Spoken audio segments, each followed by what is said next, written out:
जय जय जय। नमोस्तु नमोस्तु नमोस्तु।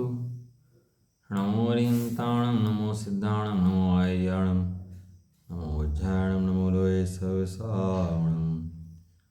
मंगलं भगवान् वीरो मंगलं गौतमो गणी मंगलं कुन्दकुन्दाद्यो जैन धर्मोऽस्तु मंगलम्। सर्वमङ्गलमाङ्गल्यं सर्वकल्याणकारकं प्रधानं सर्वधर्माणां जैनं जयतु शासनं जैनं जयतु शासनम्। नमः समय साराय स्वानुभूत्या चकास्ते चित्स्वभावाय भावाय सर्वभावान्तर्चिदे वन्दितु सर्वसिद्धे धूमचर्मणोऽहं गतिं पत्ते वोच्छामि समय पाहुड मणिमोसुध केवली भणिदम्। जय हो श्री समय सारी ग्रंथ की जय हो।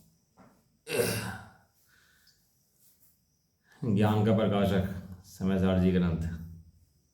ज्ञान तो खुद प्रकाशक है ज्ञान तो स्वयं प्रकाशमान है। यहाँ प्रकाशमान ज्ञान के अलावा है कौन? और ज्ञान तो प्रकाशमान है, इसके अलावा कोई वस्तु प्रकाशमान है क्या? किसके अलावा कुछ और प्रकाशमान नहीं है, ज्ञान से। लेकिन और ज्ञान को भूल गया, भटक गया और दूर चला गया कहीं विषय कषायों के अंदर, तो उस ज्ञान को ज्ञान की याद दिलाने के लिए, उस ज्ञान को ज्ञान की याद दिलाने के समय सारी रचना हुई। जैसे वे थे ना, रामचंद्र जी और लक्ष्मण की लाश लेकर ढूंढ रहे हैं।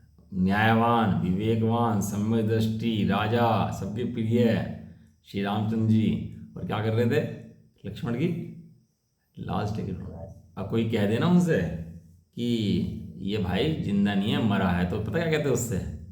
तू मरा होगा, तेरे खानदान के मरोगे, तेरा घर मर गया होगा, तेरा भाई मर गया होगा, तू मुझे कहता है मर गया होगा, मेरा भाई कैसे मर सकता है? तो और लड़ते उससे बैठ करके, और कंधे पे गाले ढूंढ रहे, कंधे पे गाले बैठ रहे, लाश लेके ढूंढ रहे उसकी, और मान क्या रहे?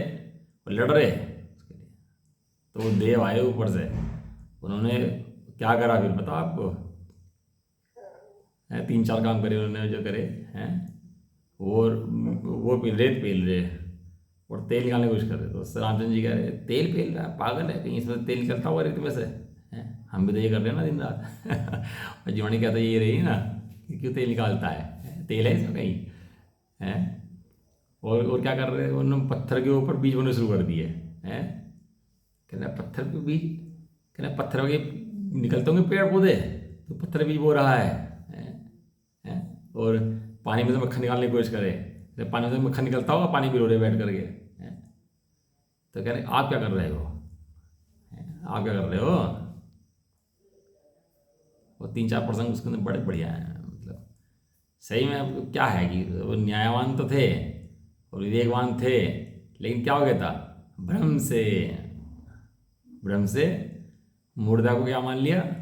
जिंदा मान लिया था। ऐसे ही हम भी तो हैं, ये मुर्दा शरीर, और क्या मान लिया इसको? जिंदा। अब जिनवाणी न्याय से, तर्क से, युक्तियों से, विभिन्न प्रकार से हैं इस मुर्दे को मुर्दा दिखाए और जिंदे को जिंदा दिखाए। है तो ज्ञानवान, प्रकाश का पुंज, चेतन मूर्ति आत्मा, और अपने को भूल करके कहाँ भटकता है? कलश में तो कहते जैसे पानी से भटक गया हो और दूर कहीं चला गया हो, उसको ढाल वाले मार्ग द्वारा, मार्ग कैसे देगा? ढाल वाले मार्ग से मोड़ दिया उसको उस पानी की तरफ ही ले जा करके। ऐसे ये ज्ञान भटक गया अपने ज्ञान से। जिनवाणी माता के उपदेश से, आचार्य गुरु के परम उपदेश से, परम कृपा से हैं, उस ज्ञान को ज्ञान में मोड़ दे, ज्ञान की धारा ज्ञान में मिला दे। मतलब कहने का ज्ञान में ज्ञान का अनुभव कर ले। हरे आबाल सभी गोपाल, सुलभ सबको चिन्मय अभिराम। ये चिन्मय जो है, चैतन्य आत्मा जो है, वो सबको सुलभ है। आबाल हो, गोपाल हो, कोई भी करे, चाहे जहाँ हो, जिस देश में हो, जिस काल में हो, ये क्या है? अनुभव करो भाई। कलश लिखते हैं आचार्य देव तो, और आनंददायक कलश हैं कि भाई तू पता नहीं है तो अपने को एक जासी गलती का नुकसान कितना बड़ा दे रहा है।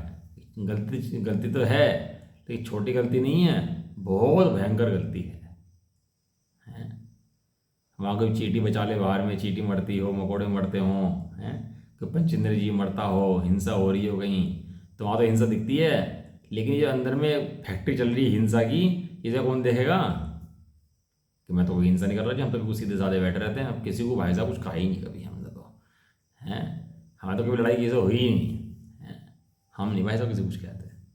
और अब वो सीधा साधा समझ लिया और कहते हैं तू सीधा साधा नहीं, तू महान हिंसक है। पुरुषासिद्धि उपाय में कहा है रागादि नाम खलु हिंसा ना, जो अंदर में तेरे मोह की उत्पत्ति है, राग देश की उत्पत्ति है, यही वास्तविक हिंसा है। खलु शब्द लिया, खलु, रागादि खलु हिंसा ना, निश्चित हिंसा यही है।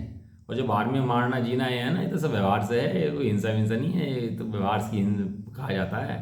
तो वास्तविक हिंसा कौन सी है? ये जीव अपनी हिंसा करता है, ये वास्तविक हिंसा है।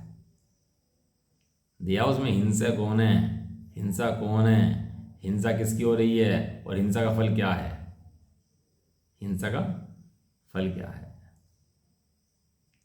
अपनी हिंसा करके कितना भयंकर जीव को मिथ्यात्व नाम का मोहनी कर्म का बंध होता है और उसके उदय में ये दुखी होता है जी। एक मोहनी की तो महिमा है कि जड़ को भी चेतन मान लिया, पर को अपना मान लिया और उसमें दिन रात सुखी दुखी, दिन रात सुखी दुखी, भोगों को अपना स्वरूप जान लिया, फिर भोगों में दिन रात सुखी दुखी। आचार्य देव तो भैया दिन रात एक काम कर रहे हैं, तेरी भ्रांति को तोड़ रहे हैं। कुछ नहीं करना कि भ्रांति की पतली सी लेयर है उसको तोड़ना है। जो श्रद्धान तेरा पर में लगा हुआ है वही श्रद्धान अपने स्वरूप में करना है, पर इतना सा काम है बस, इतना सा तो काम कर, बाकी सारे काम स्वयं होंगे। बाकी सारे काम क्या होंगे? स्वयं होंगे। पहले लड़की की शादी होती थी ना तो जल्दी हो जाती थी, 17-18 साल की उम्र में शादी हो जाती थी, तो फिर उम्र बढ़ गई, 20-21 की हो गई, 22 की हो गई, 23 की। अब तो 27-28 साल का भी पता नहीं लगता कि शादी होगी नहीं होगी। और पता लगा जहाँ 27-28 निकले और वहाँ पर शादी का ठिकाना नहीं रहता कि शादी हो पाएगी नहीं हो पाएगी। हैं पहले जिससे दूर भाग रही थी अब वो दूर भागता है फिर उससे, हैं कि भैया उम्र बहुत हो गई। अब तो बहुत रिश्ते हैं इस तरह के, बहुत लड़कियाँ लड़के देखोगे आपने इस तरह के हैं। अरे टाइम पर ही हाँ फाड़ दे बस तू किस तरह। और लड़की को तैयार कैसे करते हैं? तू हाँ फाड़ बस किस तरह से, लड़का ये रहा बहुत सुंदर है, तो क्या कर बस हाँ कर, बाकी काम स्वयं होंगे। बाकी काम इतनी सी बताओ काम है जीव को कि चैतन्य स्वरूप के लिए हाँ कर दे कि हाँ मैं चैतन्य स्वरूप हूँ। स्वामी कहते हैं तू हूँ परमात्मा छू हेम नक्की कर, क्या एक बार क्या हूँ की हुंकार ला एक बार। स्वामी जी बहुत बोलते थे भैया, हूँ की हुंकार ला, हूँ की हुंकार। तो है और है, सदाकाल रहने वाला है, तो 3 लोक का नाथ है, परमात्मा है, ऐसा देख तो सही भाई तू। तो त्रिकाल है और त्रिकाल को देखने के लिए 3 काल में नहीं आना। त्रिकाल को देखने के लिए 3 काल में नहीं आना, तो वर्तमान में त्रिकाल है। वर्तमान तो एक समय है, उस वर्तमान के एक समय में त्रिकाल चैतन्य मूर्ति आत्मा नजर में आ जाता है। इतनी महिमा उस चैतन्य पदार्थ की है भैया। सारे दिन रोने गाने की कथाएं सुनता रहता है। माँ सुनाओ मुझे वो कहानी है जिससे हो जाए बहुत दुख की हानि। हे माता मुझे तो ऐसी कथा सुनाओ कि मेरे भव दुख का रोग खत्म हो जाए। अभी ये भव का रोग जो मुझे लगा है ना, अब इसका नाश हो जाए इसका। मुझे कोई और कहानी सुननी ही नहीं है। कौन सी कहानी है वो? तो कहते हैं समय सार के अंदर तेरी कहानी लिखी है बेटा, तो समय सार पढ़ तो समझ में आएगा तेरी कहानी कौन सी है। ये विकल्पों की बात नहीं चल रही कि विकल्प दूर भाग रहे थे उनको विकल्पों को मिला लें। विकल्पों के बाद चिंतन करता है, निर्णय की भूमिका बनाता है, पढ़ता है, समझता है, वो सब काम तो है, लेकिन वो सारे विकल्प निर्णय के अंदर सहायक तो हैं, लेकिन निर्णय नहीं है। निर्णय तो ज्ञान का अनुभूति ज्ञान के अंदर हो, ज्ञान स्वरूप में आ मिले, ज्ञान ज्ञान को देख ले, उसका नाम अनुभूति है। ये प्रत्यक्ष है। ये क्या है? प्रत्यक्ष है। थोड़ा नहीं लिखा कि अनुभूति है प्रत्यक्ष की परोक्ष है। प्रत्यक्ष की परोक्ष है। अनुभूति से पहले जितना सब कुछ है वो सब परोक्ष है। वो सब राग कहते हैं, उसको विकल्प कहते हैं। मंद तीव्र की अपेक्षा है। कोई बहुत भयंकर कषाय आदि कर रहा हो तो, और ये जो चिंतन कर रहा है मैं आत्मा हूँ, ये हैं दोनों विकल्प, लेकिन वो तीव्र कषाय का विकल्प है और ये मंद कषाय का विकल्प है, लेकिन दोनों अनुभव से परे हैं। लेकिन जब वो विचार करता है कि मैं एक हूँ, शुद्ध हूँ, अखंड हूँ, ऐसा विचार करता करता, ये भी यहाँ तक भी परोक्ष है, ऐसा विचार करता करता इसकी धारा टूट जाए और ज्ञान में आत्मा, ज्ञान मूर्ति आत्मा को भासने लगे, उसका नाम है प्रत्यक्ष अनुभव। क्या नाम है उसका? वहाँ परोक्ष नहीं है, वो अनुभूति परोक्ष नहीं है। वहाँ भले मन की सहायता हो, वो सभी मजबूरी है ना इसकी, तो मन से जानता है और मन के द्वारा आत्मा भी जानता है, बात बराबर है। लेकिन अनुभूति जिस समय करता है वो अनुभूति प्रत्यक्ष है। टोटो ने लिखा इसके बारे में कि अनुभूति प्रत्यक्ष होती है कि परोक्ष होती है। अब तो पढ़ाने वाले इतने मूर्ख हैं, कहते हैं देखो जी ऐसा है, मन और इंद्रिय जो ज्ञान होता है, मति ज्ञान, शुद्ध ज्ञान, प्रत्यक्ष की परोक्ष है। सूत्र दिया तो उमा स्वामी ने सूत्र दिया ना, आद्य परोक्षम, शुरू के दो परोक्ष हैं, आद्य परोक्ष है। और अवधि मन पर ज्ञान एक देश प्रत्यक्ष हैं, वो तो पर को जानते हैं, आत्मा को जानते नहीं हैं। प्रत्यक्ष हो तो भी हो, लेकिन आत्मा तो जानते हैं ना, क्या है? परोक्ष हैं। और केवल ज्ञान सकल प्रत्यक्ष है, वो सबको जानता है। तो हमें कौन सा ज्ञान है? मति शुद्ध ज्ञान। मति शुद्ध ज्ञान कौन सा ज्ञान है? परोक्ष ज्ञान। तो परोक्ष ज्ञान तो केवल इतना पड़ता है, मैं आत्मा हूँ, अनुभव नहीं कर सकता। इतनी मूर्खताई चाहिए लोगों के दिमाग पर। ऐसे ऐसे तर्क दे पढ़ाएंगे लोगों को कि वो लोग ही भ्रमित हो जाते हैं कि हाँ वो बात तो सही है यार, ज्ञान परोक्ष है, परोक्ष में अनुभव आता नहीं है। परोक्ष ज्ञान तो उसे कहते हैं जो इंद्रिया और मन से जानता है, और इंद्रिया मन से जानता है तो उसको परोक्ष ज्ञान बोलते हैं। ये तो सदाकाल इंद्रिया और मन से ही जानता रहता है, बस। ये तो आत्मा के बारे में पढ़ता रहता है, बस पढ़ लेता है मैं आत्मा हूँ, और बस इतना ही कर सकता है, इसके अलावा कुछ नहीं कर सकता है। इसका नाम चौथा स्थान है। इसी को बढ़ा लो 5 हो जाएगा, फिर 6 हो जाएगा। ऐसे ही पागल लोगों का बनाया। और एक अभी हमने कलश टीका पढ़ी थी ना, आचार्य देव कह रहे वो अनुभूति प्रत्यक्ष है, उसको अनुभूति स्वरूप आत्मा अनुभव में आता है। वो अभी पढ़ के आ रहे, लेकिन मानते ही नहीं है कि अनुभूति स्वरूप आत्मा अनुभव में आ भी सकता है। थोड़ा जिन्हें मानते दूर करी कि अनुभूति स्वरूप आत्मा अनुभव में आ सकता है। तो चीनी का स्वाद प्रत्यक्ष है, खट्टे का स्वाद प्रत्यक्ष है, तो शुद्ध प्रत्यक्ष है। अरे चलो ये परोक्ष हैं, तो इंद्रिय ज्ञान से होते हैं, लेकिन आत्मा अपने ज्ञान में प्रत्यक्ष है, तो आ सकता है कि हाँ आ सकता है। कैसे माने कि आचार्य देव ने कलश लिखा है, और आचार्य देव कौन से काल के हैं? आचार्य देव पंचम काल के हैं। कौन से ज्ञान वाले हैं? मतिशु ज्ञान वाले हैं, छदमस्त हैं। वे कह रहे हैं कि मेरे अनुभव में आ सकता है, तो इसका मतलब ये है कि मेरे भी अनुभव में आ सकता है। समझ में आया? बड़ा लोगों का बेवकूफ़ बनाया भैया अनुभव के नाम पर, हैं, क्योंकि व्यवहार की क्रिया करानी है ना इससे, कि पढ़ लिख जाएगा ना तो क्वेश्चन करेगा। तो इसलिए पढ़ाओ लिखाओ मत ना, बस जय जगह बुलवाते रहो, और हाँ तो तेरी जय और मेरी जय, और चलते रहते हैं ऐसे ही।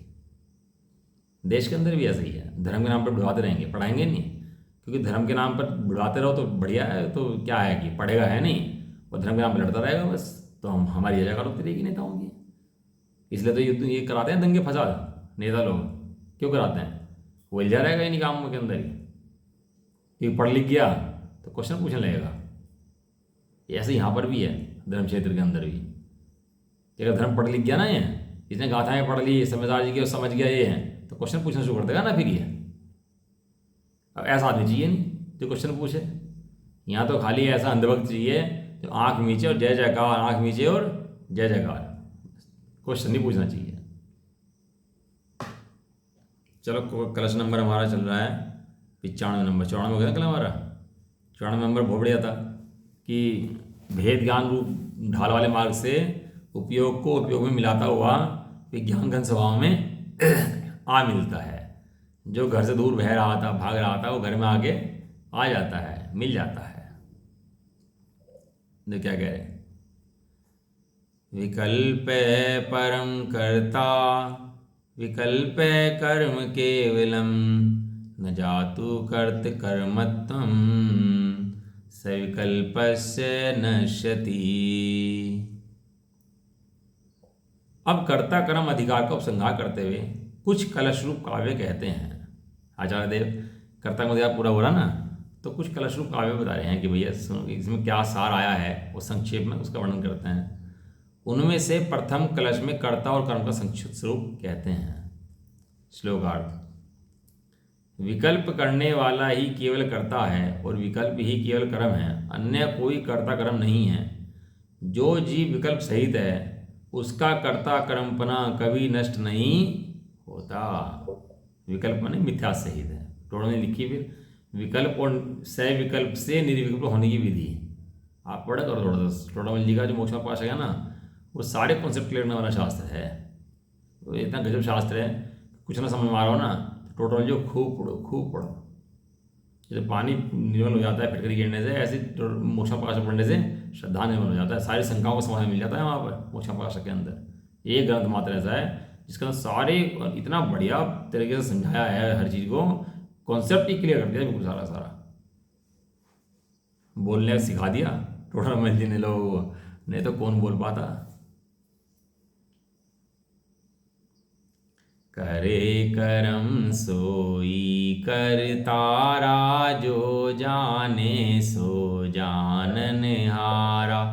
करता है जाने नहीं सोई, जाने हैं करता नहीं होई। जो जाननहार है वो करता नहीं है, और जो करता बना फिरता है वो जाननहार होने पर भी जाननहार नहीं है, वो जानता ही नहीं है मैं कौन हूँ। विकल्प करने वाला करता है और विकल्प ही मेरे कर्म हैं, विकल्प से ही आत्मा प्राप्त हो जाता है, ऐसा करने वाला आत्मा की अनुभूति कभी कर ही नहीं सकता। वो हमेशा विकल्पों में ही अच्छा बुरा मानता रहेगा। विकल्प गए, अभी स्वाध्याय करते हैं ना, तो अच्छे अच्छे विकल्प हो जाते हैं, जब चले जाते हैं तो कषाय के विकल्प आ जाते हैं, थोड़ी देर बाद हैं कुछ भी विकल्प आ जाते हैं। तो ऐसे विकल्प आने से जीव को बड़ी टेंशन हो जाती है। वो विकल्प अच्छा है, ये विकल्प बुरा है, वो विकल्प अच्छा है, ये विकल्प बुरा है। वो व्यवहार में करे एक अलग बात है, तो यही मानता है कि ये जो मैंने स्वाध्याय चिंतन मन कर ये तो बहुत बढ़िया, और बाकी मेरा जीवन खराब। निश्चित ऐसा मानता है। अरे तू तो उस समय भी गायक था और इस समय भी तू गायक है। कषाय के काल में कषायवान तो हुआ नहीं है, और धर्म पढ़ने काल में धर्मात्मा नहीं हुआ था, तो त्रिकाल धर्मात्मा है। तो क्या है?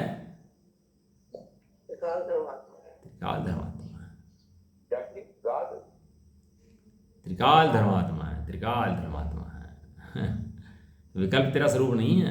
विकल्प से जो अपने को अच्छा मानते हैं ना, ये मिथ्या दृष्टि है। टोटल में लिखा कि किन्हीं विकल्पों के प्रति राग और किन्हीं विकल्पों के प्रति द्वेष, इसका नाम है राग द्वेष। ध्यान से सुनना, दोबारा बोल रहा हूँ। अपने मन में आने किन्हीं विकल्पों के प्रति राग और किन्हीं विकल्पों के प्रति द्वेष, इनका नाम है क्या? राग द्वेष। सुखी दुखी होता रहता है, सुखी दुखी होता है सदा। किसके आधार से? विकल्प का। विकल्प कर्मोदय जनित हैं। विकल्प क्या है? कर्मोदय जनित है विकल्प। और कर्म के उदय को तो अपनी वस्तु मानता है, तो ज्ञान की वस्तु को अपनी वस्तु नहीं मानता, तो उन विकल्पों को अपना मानने से वो बदलते हैं, बदलेंगे ही बदलेंगे। तो विकल्पों को चाहे रोक ले तो रोक सकता नहीं रोक सकता। पत्नी है, कभी बताओ कोई ऐसे पति पत्नी जोड़ा हो टेंशन ना हो, कभी झगड़ा ना हो, ऐसे पति पत्नी हो टेंशन ना होती। लेकिन फिर भी पत्नी पत्नी रहती है कि नहीं रहती, या पत्नी बदल जाती है? वो जो पत्नी पत्नी मानता है उसका नाम है निर्विकल्प, और जो कषाय कलेश होती है विकल्प हो जाते हैं। लेकिन अब जब भी झगड़ा हो जाए तो भाग दे, तो मेरी पत्नी नहीं है, भाग जाए से, ऐसा थोड़ा होता है। पत्नी तो पत्नी रहती है भैया मिस्त्री का। और जो बाकी काम हो, वे राग द्वेष हो, कषाय हो, विकल्प हो, सब होते हैं हो, लेकिन मैं चैतन्य मूर्ति आता हूँ, यह सदाकाल श्रद्धा में बना रहता है। चलिए कलश पढ़ लिया। अगला इसमें कलश है, 4-5 कलश हैं। भावात्मक, जब तक विकल्प भाव हैं तब तक कर्ता कर्म भाव है। जब विकल्प का भाव हो जाता है तब कर्ता कर्म भाव का भी अभाव हो जाता है। जब हम शुरू करा था तो आचार्य देव ने कहा था कर्ता कर्म किसे कहते हैं? जो कर्मों को अपना जानता है, शरीर को अपना जानता है और उनके विकल्प करता है, उसे वो तो है कर्ता। और जो उसके अंदर विकल्प उठते हैं वे उसके कर्म। ये शुरू में लिखा था, इसकी जो शुरू करा था तभी लिखा था इसको। यह करोति स करोति केवलम, यस्तु वेत्ति स तु वेत्ति केवलम। यह करोति न हि वेत्ति स क्वचित हस्तु वेत्ति न करोति से क्वचित। अब कहते हैं कि जो करता है सो करता ही है और जानता है सो जानता ही है। जो जो जो कर्मों करता है ना वो करता, उसे कितना समझा लो तुम, करता ही मानता ही नहीं है। अरे जाननहार है सो जाननहार ही है। अरे भगवान के दर्शन करते हैं ना, तो भगवान के दर्शन करे, आपने देखा भगवान है सामने है, अब तीन लोग के नाथ हैं ऐसे। साइज तो छोटा सा है उनका, साइज तो वही है जो 5 धनुष होगा, कितना 5 फुट की प्रतिमा होगी, 10 फुट की प्रतिमा होगी, 20 फुट की प्रतिमा होगी, प्रतिमा तो वही है। लेकिन प्रतिमा के अंदर बैठा हुआ भगवान कैसा है तुम ये तो बताओ। हैं वो 10 फुट में नहीं है, वो 3 लोग 3 काल को जान रहा, और 3 लोग 3 काल को जान रहा है। ऐसे असंख्यात 3 लोग 3 काल हों तो उनको भी जान ले। इतनी शक्ति का धारी उसके अंदर आत्मा बैठा कि नहीं बैठा है। वो भगवान की मूर्ति है क्या वहाँ पर? खाली भगवान ऐसे ही है क्या जैसे कौन वस्तु देख लेता है ऐसे भगवान को देख लेता है? अरे वो 3 लोग के नाथ भगवान है, वे सबको 3 लोग को जान रहे, अनंत शक्तिमान पदार्थ हैं, अनंत। उनके प्रदेश कितने हैं केवल ज्ञान के? अनंत प्रदेश हैं केवल ज्ञान के। ऐसे भगवान ज्ञान के प्रदेश कितने हैं? अनंत प्रदेश। एक जगह बैठे बैठे 3 लोग 3 काल के पर्यायों को समस्त खचित हो जाए, जान ले एक समय के अंदर, वहीं बैठे बैठे, बिना जाए कहीं कहीं जाने की जरूरत नहीं है, वहीं बैठा बैठा।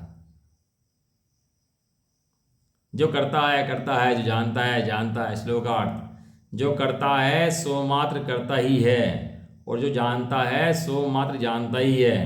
जो करता है वह कभी जानता नहीं है, और जानता है वह कभी करता नहीं है। जब अपने स्वरूप को जानता है अनुभव करता है कि मेरा स्वरूप तो ज्ञान में है, विकल्प भी नहीं है, राग भी नहीं है, कषाय भी नहीं है, द्वेष आदि भी कहाँ मेरे स्वरूप के अंदर नहीं है। जब गया ढूंढने के लिए तो मिले भी उसको वहाँ पर जल के ऊपर काई है। जब जल के अंदर घुसा, छलांग लगाई, तो अंदर जल के कहीं काई दिखाई दी उसको? काई क्या थी? काई ऊपर ऊपर से दिख रही थी। काई ऊपर ऊपर से दिख रही थी, पानी के अंदर बैठी थी, नहीं प्रतिष्ठा को प्राप्त नहीं हुई थी। पानी अलग था और काई अलग थी। काई के नीचे अति निर्मल जल था। ऐसे ही अपने कर्मों से रहित स्वभाव को जो जानता है वो करता नहीं है, वो जानता है ये सब कर्म के उदय के परिणाम हैं। और जो करता है कर्मों में लग जाता है वो जानता नहीं है कि मैं जाननहार हूँ, ऐसा जानता नहीं है। जो करता है वह ज्ञाता नहीं है, और ज्ञाता है वह करता नहीं है। इस प्रकार अब यह कहते हैं कि करने और जानने रूप दोनों क्रियाएं भिन्न ही हैं। दोनों दो क्रियाएं होंगी ना। अब जा क्रिया माने जहाँ क्रिया शब्द लिया वहाँ पर्याय शब्द आ गया। जहाँ क्रिया शब्द है वहाँ क्रिया किसकी होती है? क्रिया किसकी होती है? क्रिया पर्याय के, द्रव्य के अंदर क्रिया नहीं है। क्रिया शब्द कहाँ है? पर्याय के अंदर। तो पर्याय के अंदर 2 काम हो रहे हैं, या तो जानने रूप कार्य हो रहा है या करने रूप कार्य हो रहा। बताओ ज्ञान कुछ करता है क्या? सूर्य कमल खिलाता है क्या? सूर्य सबको गर्म करता है क्या? सूर्य सबको चलाता फिराता है क्या? क्या करता है सूर्य? सूर्य मात्र प्रकाश करता है। होने योग्य कार्य समय होते हैं ऐसे ज्ञान मात्र जानता है, और ये कर्म को देकर परिणाम ये समय होते हैं। ये कर्मों को देकर परिणामों को ज्ञान जानता है, करता। जैसे आँख क्या करती है? आँख केवल देखती है, आँख को देखती है, ठंडे को देखती है, सब देखती है। तो आँख गर्म ठंडी होती, आँख गर्म ठंडी होती है क्या? वहाँ युद्ध भी देखे, खून भी देखे, सब देखे, तो आँख के अंदर क्या चला जाता है? और आँख के अंदर कण चला गया एक उसका, कोई मिट्टी का, तो देख पाएगी फिर उसके बाद? ये इतनी भैया ढकता ही नहीं है। वो निर्मल रहती है और सबको जानती है, जैसा है वैसे जानती है। करती है क्या? करती नहीं है। ऐसे ही अकारक वेद की गाथा 320 नंबर गाथा में कहा आचार्यदेव ने, आँख डिट्टी जेवडाणम, जैसे दृष्टि है वैसे ही ज्ञान है। दोनों के स्वरूप स्वभाव में अंतर नहीं है। वो जैसे दृष्टि जानती है ऐसे ही ज्ञान जानता है। ऐसे ज्ञान के स्वभाव को जो जानता है वो कर्मों को देकर भी जानता है। अब जैसा कर्मों को दे आता है उसको वैसे जानता है, लेकिन मैं करता हूं ऐसे नहीं जानता। कर्म को देखो कौन करता है? कर्म को देखो कर्म करता है। ये स्वाध्याय चल रहा, बोल रहे, एक बाल भी हिल रहा ना यहाँ पर, और आँख की दीवार फटक रही है, कान की दीवार चल रही है, सब चल रहा, सब क्रियाएं चल रही, शब्द चल रहे, सुनने की क्रिया चल रही, इतना सब परिणाम चल रहा सबको, पूरे बहुत शरीर के अंदर इतने खून हड्डी मवाद बन रहे, वो आगे पीछे हो रहे, सारे शरीर की क्रियाएं हो रही। वे सब कैसे हो रही? वो सब ज्ञान कर रहा कि कर्म कर रहा? वो सब वो सब कर्म को का परिणाम है, तेरा परिणाम है। तेरा परिणाम तो मात्र ज्ञान का परिणाम है। तो जानता मात्र है। ऐसे जाननहार को जो जानता है वो भगवान बन जाता है। और जो इन पुद्गलों में लगा रहता है, कर्म को में लगा रहता है, वो निगो चला जाता है इसके फल में भैया। चलो, इस प्रकार आप कहते हैं कि करने और जानने रूप दोनों क्रियाएं भिन्न भिन्न ही हैं। जानने की क्रिया अलग है और करने की क्रिया अलग है। मिथ्या दृष्टि क्रिया करने की होती है, सम्यक दृष्टि क्रिया जानने की होती है। ज्ञप्ति करौ तो नाही भासे तेंत, ज्ञप्तो करोतिश्च न भास्तेंत, ज्ञप्ति करोतिश्चित तो विभिन्ने, ज्ञाता न कर्तेति ततः स्थितं च। श्लोकार्थ।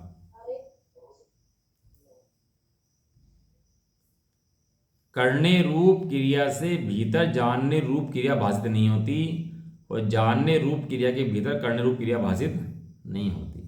देखो जी, या तो मिथ्या दृष्टि होगा, सम्यक दृष्टि होगा। बीच की कोई व्यवस्था नहीं है कि बीच में रह ले। ये तो क्या होगा?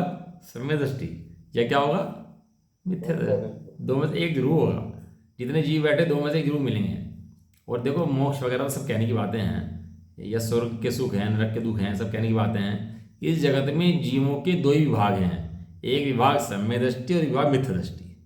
इसके अलावा कोई दूसरा विभाग इस जगत के अंदर जीवों का है ही नहीं। बाकी सब कहें तो सब कहते रहो, एक इंद्रिय है, पांच इंद्रिय है, मागना है, ऐसा है, स्वर्ग में बैठा, नरक में बैठा है, दुखी हैं, सुखी हैं। सबकी जाति एक है। जितने सम्यक दृष्टि हैं वे सब सुखी, और जितने मिथ्या दृष्टि हैं वे सब दुखी।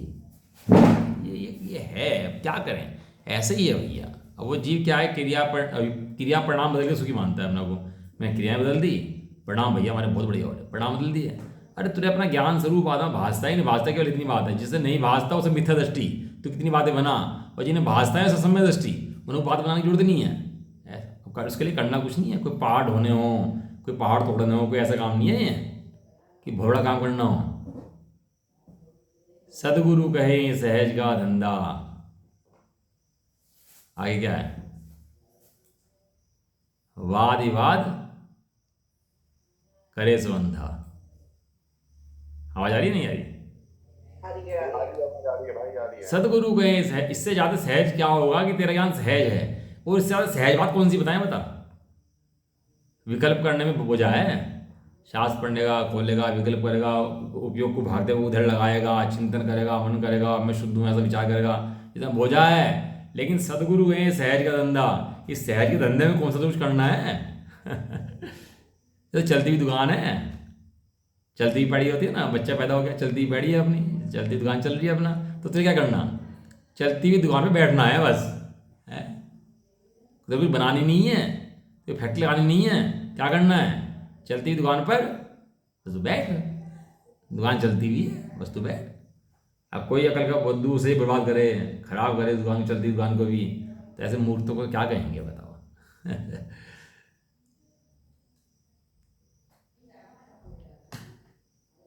जो ज्ञाता है सो ज्ञाता है, जो करता है सो करता है, करता है सो ज्ञाता नहीं है, ज्ञाता है सो करता नहीं है। ये कहते हैं मिथ्या दृष्टि है, मिथ्या दृष्टि है, सम्यक दृष्टि है, सम्यक दृष्टि है, सम्यक दृष्टि मिथ्या दृष्टि नहीं है, मिथ्या दृष्टि सो सम्यक दृष्टि नहीं है। करने रूप क्रिया के भीतर जानने रूप क्रिया नहीं है, जानने रूप क्रिया के भीतर करने रूप क्रिया नहीं है। इसलिए ज्ञप्ति और करोति दोनों क्रियाएं दोनों भिन्न भिन्न हैं। इससे यह सिद्ध हुआ कि जो ज्ञाता है वह करता नहीं है, करता है सो ज्ञाता नहीं है। केवल सम्यक दर्शन किसी ऐसी चीज़ का नाम, कुछ करना पड़े, जंगलों में जाना पड़े, तब करना पड़े, कॉन्सेप्ट क्लियर। क्या कहा? कॉन्सेप्ट क्लियर, इसका नाम सम्यक दर्शन है। बस कॉन्सेप्ट क्लियर हो गया जीव का कि हाँ बात तो ऐसी ही है। इस बात में डेढ़ अकल नहीं लगाना, सिद्धांतों के अंदर डेढ़ अकल नहीं लगाना। सिद्धांत जैसे हैं वैसे समझने हैं, बदलने नहीं है। बदलने के लिए कल नहीं लगाना, समझने के लिए कल लगाना। बहुत सा व्यक्ति क्या करता है, बदलने के लिए कल लगाते हैं इनको कि हाँ ये तो ऐसे अपने अपने लीडर को से समझता है, मिथ्या दृष्टि है। आचार्य देव ने ऐसा कहा है तो क्यों कहा है, उस अपनी दृष्टि मेरे कैसा आ रहा है और समझने के लिए कल लगाए। अकल का प्रयोग कर काहे के लिए है, समझने के लिए। बंदूक तो आतंकवादी के हाथ में भी है और सैनिक के हाथ में भी है, बंदूक तो दोनों के हाथ में बंदूक है, लेकिन दोनों में फर्क है भाई। ऐसे समझने के लिए कल लगाए। भावार्थ, जब तक आत्मा इस प्रकार प्रकटन करता है कि प्रद्रव्य करता हूं, तब तक तो वह कर्ता भाव रूप परिणमन क्रिया के करने से अर्थात करोति क्रिया करने से करता ही है। और जब वह इस प्रकार परिणमन करता है, कौन, आत्मा, जब वह आत्मा इस प्रकार परिणमन करता है कि परद्रव्य को जानता हूं, तब ज्ञाता भाव रूप परिणमन करने से अर्थात ज्ञप्ति रूप के क्रिया के करने से ज्ञाता ही है। अब क्या है, सबको जानता है, कषाय के परिणाम भी उठते हैं ना, उनको भी ज्ञान करता नहीं है, उनको भी ज्ञान जानता है, ज्ञान का भी करता नहीं है। इसलिए आचार्य देव ने चारित्र से नहीं उठाया आत्मा स्वरूप, कहां से उठाया, ज्ञान से उठाया। कहां से उठाया, ज्ञान से उठाया। देखो क्या है कि जो दर्शन मोहिनी क्रम है ना, चारित्र मोहिनी क्रम है, तो स्वरूप विपरीत कर देते हैं। श्रद्धा का और चारित्र का स्वरूप बदल जाता है, लेकिन ज्ञान के अंदर स्वरूप बदलता नहीं, ज्ञान स्वरूप ढकता है। तो ढके हुई जो वस्तु है ना, वो जो घाड़ दिखाते हैं कि देख तेरा स्वरूप तो ऐसा है। जब ज्ञान को देखता है ना, तो ज्ञान के सम्यकता देखने से श्रद्धा में सम्यक होता है और चारित्र में सम्यक होता है, दोनों सही हो जाते हैं। यह सेटिंग सही करने का तरीका। देख तो ले पेचकस लगाना कहाँ है कहीं पेचकस ठोक देगा तो उससे थोड़ा बात बन जाएगी। तो पुर्जे खोलेगा, देखेगा ध्यान से गड़बड़ कहाँ पर है, वो गड़बड़ पे जाके जाएगा तो ठीक करेगा उसको, है करेगा नहीं करेगा। और कहीं भी लगा देगा कुछ भी पेचकस तो क्या होगा,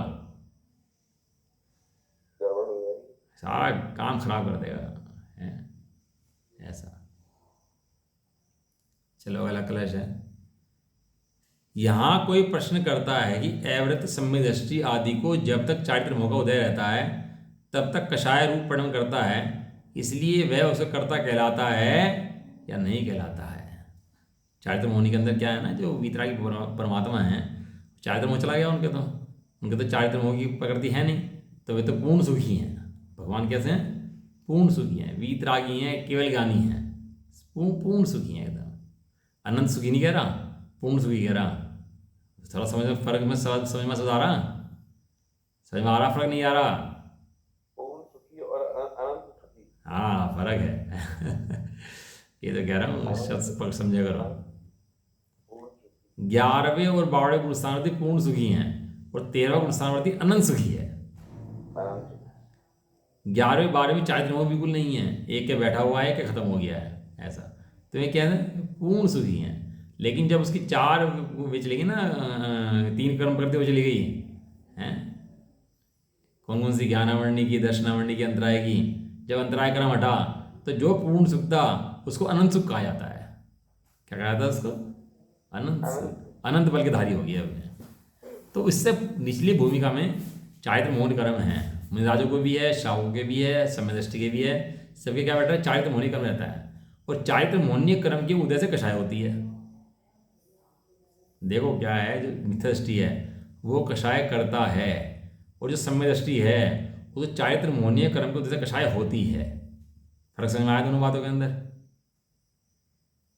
फर्क समझ में आया। कषाय मिथ्या करता है। दृष्टि कषाय करता है ठीक है, और सम्य दृष्टि कषाय कर्म को उदय से होती है, बिल्कुल ठीक है। दोनों बातें हैं फर्क। वो तो जानता ही नहीं है, वो तो कषाय करता है, लेकिन वो जो कषाय होती है उसको हे जानता है, और जानता है कर्म को उदय से होती है, मेरे स्वभाव में से नहीं होती, ऐसा वो ज्ञानी जानता है, और इसी बल से वो ज्ञानी है, इसलिए वो ज्ञानी है। कहता है जब तक चारित्र मोह का उदय रहता है तब तक कषाय रूप परिणमन करता है, इसलिए वह उसे कर्ता कहलाता है नहीं कहलाता है। तो उसका समाधान कह रहे जन छावड़ा जी, बहुत बड़े समाधान कह रहे। अविरत सम्यक दृष्टि इत्यादि के श्रद्धा ज्ञान में परद्रव्य के स्वामित्व रूप कर्तृत्व का अभिप्राय नहीं है। देखो सारा खेल स्वामी पने का है, किसका है सारा खेल, स्वामी पने। वहाँ वो सेठ एक पैसे को हाथ नहीं लगाए, करोड़ों रुपए आ रहे जा रहे, हाथ एक पैसे में लगाए हैं, और तो भी उसे पूरा टेंशन कितनी है उस पैसे की है। और वो जो मुनीम है वो सारे पैसे को हाथ लगाए, गिने, रखे, उसको टेंशन कितनी है। और टेंशन दोनों को होती है, लेकिन उसे कितनी टेंशन है, उसे कितनी टेंशन है। यदि कोई लूट के ले आए, कोई चोर आ जाए, डकैत आ जाए और ले आए, सब लूट के घोड़े पे आए और सब लूट के ले जाए, तो बताओ दुख किसे कितना होगा। सेठ को कितना दुख होगा, वो मुनीम को कितना दुख होगा। ये तो ज़्यादा होगा, तो नौकरी ज़्यादा की है। ये स्वामी बने का दुख है। तो किसका है दुख, स्वामी बनेगा। जितना जितना स्वामित्व है उतना उतना दुख है। ये पर द्रव्य का करता स्वामित्व होकर करता है। मुनि भी बनता है ना, जंगल में बैठ जाता है जाकर के, तो क्या मैं मुनि बनता हूँ, स्वामी बनता है मैं मुनि बन गया, देखो जी। इससे पूछते हैं तू मुनि कैसे बना, पुद्गल का परिणाम तूने कैसे कराया, ये बता।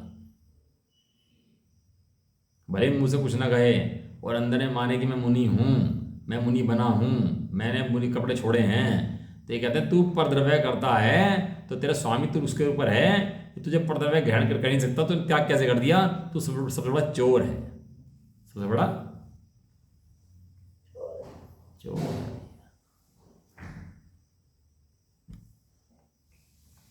स्वामी समझ लेता है परद्रव्य को अपना। और इसका क्या है, ज्ञानी जीव का वो परद्रव्य का स्वामी नहीं समझता अपने आप को। वो जानता है ये कर्म की उदय की वस्तु है, कर्म ने मिलाई है, कर्म ले जाएगा, मेरी वस्तु थी नहीं और मेरी वस्तु है नहीं और मेरी वस्तु हो सकती भी नहीं है। मेरी वस्तु क्या है, मेरी वस्तु तो ज्ञान वस्तु है, ऐसा वो जानता है। अविरत सगुण दृष्टि के श्रद्धान ज्ञान में, श्रद्धान और ज्ञान के अंदर स्वामित्व नहीं है, इसलिए उसके कर्तृत्व का अभिप्राय भी नहीं है। कषाय रूप परिणमन है वह उदय की बलवत्ता के कारण से है। गाथा नंबर 31 का फुटनोट कह रहे हैं नीचे पढ़ने के लिए, इसके अंदर गाथा नंबर 31 का फुटनोट पढ़ चुके होंगे मेरे ख्याल से पहले। कषाय रूप परिणमन है वह कैसा है, उदय की बलवत्ता के कारण है। जैसे कैदी को ले जाते हैं ना फांसी लटकाने के लिए, तो फांसी लटकाने के लिए जा रहे तो कैसे जाता है, बड़े मरे मन से, कैसे के ले आते हैं उसको, जाना तो पड़ता है, 10 सैनिक पीछे लगे हुए हैं, जाता तो कैसे जाता है मन से कि दुखी होता हुआ, बेमन के हाँ, वह उसका ज्ञाता है, वो कर्म को उदय का ज्ञाता है, वह कर्म को उदय करता नहीं है।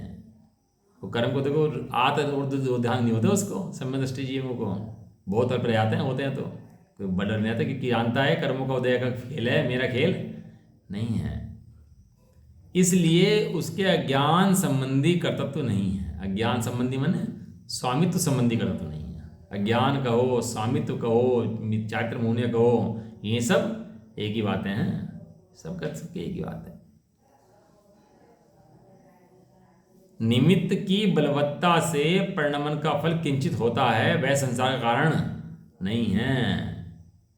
जैसे वृक्ष की जड़ काट देने के बाद वह वृक्ष कुछ समय तक रहे अथवा ना रहे, प्रतिक्षण उसका नाश होता रहता है, इसी प्रकार यहाँ भी समझ लेना चाहिए। जिसने ये जान लिया कि ज्ञान परद्रव्य करता नहीं है, उसके प्रतिक्षण मिथ्यात्व का नाश होता रहता है, और अन्य कर्म प्रकृति को भी विध्वंस होता रहता है, उसके अंदर विस्फोट होते रहते हैं अंदर कर्म प्रकृति के अंदर। उसने कर्म प्रकृति के अंदर बम लगा दिया है वे फटते रहते हैं लगा के लाइन में, तो फटते रहते हैं तो उसके कर्मों का नाश होता रहता है। क्या लगा दिया, मैं ज्ञायक हूँ, ज्ञाता हूँ, कर्मों का कर्ता मैं बिल्कुल भी नहीं। हाँ, अब ये शरीर बदले, मुनि बन जाए, श्रावक रहे, अणुव्रत हो, महाव्रत हो, मंद कषाय हो, तीव्र कषाय हो, धर्म के परिणाम हो, कैसे नरक में तो कौन सी लेशिया होती है, कृष्ण लेशिया, कितने परिणाम, वहाँ भी सम्यक दृष्टि रह लेता है। बताओ, वहाँ भी सम्यक दृष्टि का सम्यक दर्शन घात नहीं होता, सम्यक दर्शन वहाँ भी घात है तो बिगड़ता नहीं है। कि जानता है कि परद्रव्य के परिणाम पुत्र के परिणाम है, मेरा परिणाम तो ज्ञान परिणाम है और सदाकाल शाश्वत ज्ञान परिणाम है। ये कर्म को तो चले जाएगा, लेकिन मैं ज्ञान परिणाम कहीं भी जाने वाला नहीं है। तो भेद विज्ञान पूर्व भैया जागृति हो जाती है। अब इसी बात को दृढ़ करेंगे पुनः। अब इसके कितने कलश रहेगी, 1 2 बस 2 कलश रहेगी, और फिर अपना समय सार जी जो है कर्तकर्म अधिकार पूरा हो तो जाएगा। समय, मैंने ही पूछा था, समय दृष्टि को फिर कर्म बंधन नहीं होता? नहीं, वो मोहनी की अपेक्षा कहते हैं, कर्म बंध नहीं होता। जो मेन घातक प्रकृति कर्म किया ना, वो मोहनीय कर्म की प्रकृति है। तो मोहनीय कर्म की प्रकृति नहीं बनती तो कहते हैं कर्म का बंध नहीं होता। बाकी कर्म करती तो बहुत बनती हैं उसको, वो ऐसे नहीं बनती, लेकिन बहुत अल्प बनती हैं, तो उसको ग्रंथ की भाषा में कहा है कि नहीं बनती। वो निर्जरा का एक कारण है, उसका निर्जरा होती रहती है क्योंकि उसको। जो समय दृष्टि को ये विचार में रहता है कि ये मैं नहीं कर रहा हूँ, ये मेरे कर्मों की परिणति है जो ऐसा हो रहा है। हाँ, कर्मों की परिणति है, मेरे कर्मों की नहीं, कर्मों की परिणति है। हाँ, कर्मों की परिणति है। लेकिन उस दौरान जब उसके विचार में ऐसी बात आ जाती है, तो जब ज्ञान में ये सब चीजें आ गई, उसके बाद भी कर्म बंधन कैसे? उसके आज अनुभव करने से पहले तो देखो कर्मबंध होता है, मिथ्यात्व प्रकृति का अल्पबंध होता है। लेकिन जिस समय वो जीव अनुभव कर लेता है तो मिथ्यात्व प्रकृति का बंध रुक जाता है, और उसके रुकने से वो जो 41 कर्म प्रकृतियाँ पड़ी थी ना हमने, कि बंध नहीं रुक जाता है उसका। 16 और 25 पड़ी थी ना, 4 मोहनी 25 और दर्शन मोहनी 16 प्रकृतियों का वो बंध उससे रुक जाता है। तो 41 कर्म प्रकृति घातक प्रकृतियाँ हैं, जो महान घातक निगोद आदि बंध के कारण हैं प्रकृतियाँ। जैसे निगोद, एक इंद्रिय, दो इंद्रिय, तीन इंच बनता है, कषाय बन जाए, वो सब प्रकृति उसको बनती ही नहीं है। वे सब प्रकृति निर्जरा हो जाती है उसको, ऐसा है। ये तो भेद विज्ञान का सारा खेल है भैया। क्या ना, भी हमारा शरीर है, तो शरीर को हम अपना मानते हैं कि मैं शरीर हूँ। अब बहुत से बच्चे होते हैं ना, वो हो जाते हैं एक शरीर के अंदर से 2 बच्चे पैदा हो जाते हैं, देखा होगा आपने। हाँ हाँ एक इधर निकल, एक इधर निकल गया। अब उनमें क्या है कि एक का घूमने का मन कर रहा है, एक का घूमने का मन नहीं कर रहा, तो उनमें युद्ध हो जाता है दोनों के अंदर आपस में। कहने लगा भाई, हैं, कहने लगा भाई, एक का जाने का मन कर रहा, एक का नहीं मन कर रहा, तो युद्ध छिड़ाता है आपस में, है। तो कंप्रोमाइज तो कम होता है, आपस में युद्ध चलता रहता है। इस तरह यहाँ 2 पैदा हो गए, कौन? जीव की परिणति और पुद्गल की परिणति। अब इसका पुद्गल की परिणति से मेल नहीं खाता, तो पुद्गल कहता है ऐसा खाओ, ये मना करता है नहीं ऐसा नहीं खाऊंगा। चाहे कुछ भी हो जाए, हैं। ये पुद्गल कहता है घूमने चलेंगे, ये कहता है स्वाध्याय करेंगे, हैं। ये पुद्गल कहता है सोएंगे हम तो पढ़ करके, ये कहता नहीं सोना नहीं है, मुझे अपना काम करना है वेद विज्ञान का, तो अपना काम करता है ये। क्योंकि अंदर 2 पैदा हो गए, 2 थे ना, इसके 2 की दृष्टि पैदा होगी अंदर में। अब इसी बात का तो युद्ध है अंदर में, और किस बात का युद्ध है? अगर युद्ध होगा तो दोनों को कषाय की प्रवृत्ति होगी। अब वो कषाय जो है ना, जो कषाय नहीं होते कहते उसको, उसको अपने काम के लिए पुरुषार्थ कहते हैं। वो कषाय नहीं कहते उसको। जो अपने काम के लिए पुरुषार्थ करे वो कषाय नहीं कहते। नहीं नहीं, अब एक तो पुद्गल हो गया और एक जीव हो गया, हाँ, तो पुरुषार्थ जीव के लिए हो गया और कषाय पुद्गल के लिए हो जो गया। पुद्गल के साथ लगकर, जीव उसके साथ में लग करके राग द्वेष करता है, उसका नाम कषाय है। लेकिन जीव अपने जीव के लिए जो ज्ञान का अभ्यास करता है, उसका नाम पुरुषार्थ है। उसका नाम पुरुषार्थ है। हाँ, दोनों में बात में फर्क है। और रामचंद्र जी ने लड़ाई करी सीता के लिए, तो कषाय करी थी क्या? है ना, तो पुरुषार्थ करता है अपना, ऐसा। चलो जी, निज निधि निज में बताई,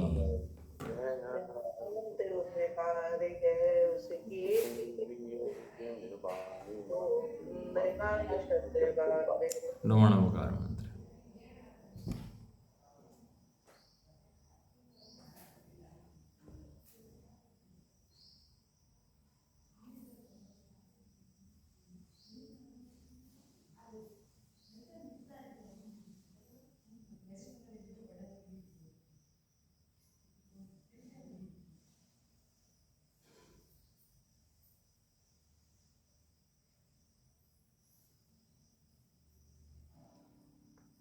जय बोलो द्वादशी माता की जय हो।